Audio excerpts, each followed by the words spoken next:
Calculate the work required to be done to stop a car of 1500 kg moving at a velocity of 60 kilometre per our. देखो एक car है जो 60 kilometre per our की velocity से आगे की तरफ मूव कर रहा है, ठीक है। तो हमें क्या निकालना है, work required to stop a car, मतलब कार को रोकने के लिए हमें कितना वर्क डन करना पड़ेगा, ठीक है। तो इसको कैसे सॉल्व करेंगे, the work done to require for applying the force, ठीक है। तो applied on a car force जब लगाएंगे तो वर्क डन होगा, तो कितना वर्क डन होगा जी, तो work done equal to change in kinetic energy, ठीक है। तो देखो वर्क डन जितना हम लोग करेंगे उतना चेंज इन काइनेटिक एनर्जी होगा। इसका मतलब है कि initial kinetic energy minus final kinetic energy, half M U square minus half M V square, ठीक है। तो कार को मूव करने के लिए हमें जो है फोर्स लगाना पड़ेगा, वर्क डन करना पड़ेगा, जिसकी वजह से एनर्जी में चेंज आएगा। और एनर्जी में चेंज आएगा तो इसमें यहाँ पे क्या होगा, लॉस इन काइनेटिक एनर्जी। तो you know loss in kinetic energy का मतलब क्या हो गया कि initial kinetic energy minus final kinetic energy, ठीक है।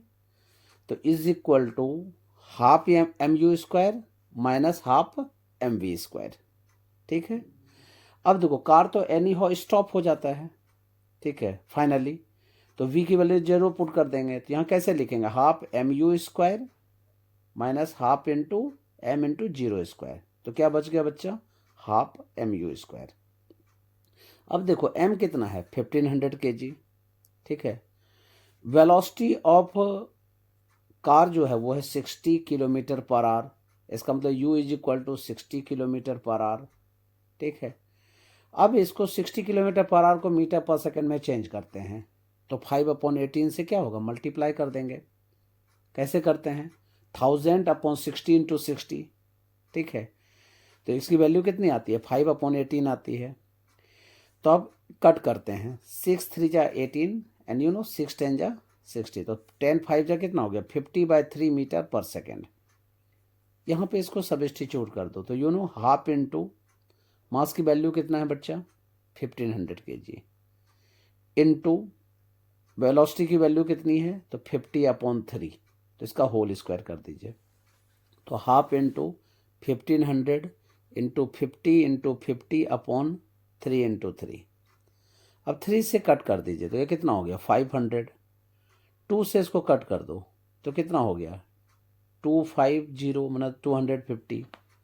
अब 25 इंटू 5 इंटू 5 मतलब 25 इंटू 25 कितना हो गया 625/3, ठीक है।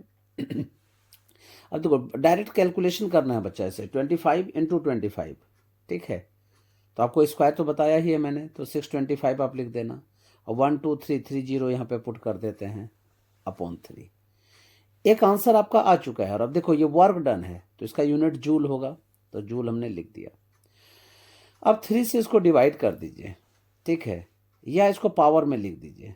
तो कैसे लिखोगे, तो 6.25/3 इंटू 10⁻⁴5 जूल। ये भी एक आंसर हो गया आपका। अब आपको हम लोग मैनिपुलेट करते हैं बच्चा, ठीक है।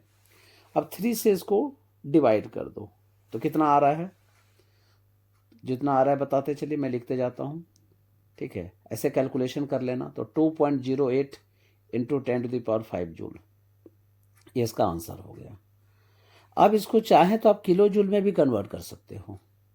कैसे, क्योंकि देखो 2.08 इंटू 10⁻² इंटू 10⁻³ जूल लिख सकते हैं। 10⁻³ मतलब कितना हो गया किलो जूल, तो 2.8 इंटू 10⁻² किलो जूल माना 208 किलो जूल आपका आंसर हो सकता है। तो एक ही क्वेश्चन के देखिए हमने जो वैल्यू लिखा वो ऑप्शन के बेसिस पे आप काम कर लेना बच्चा।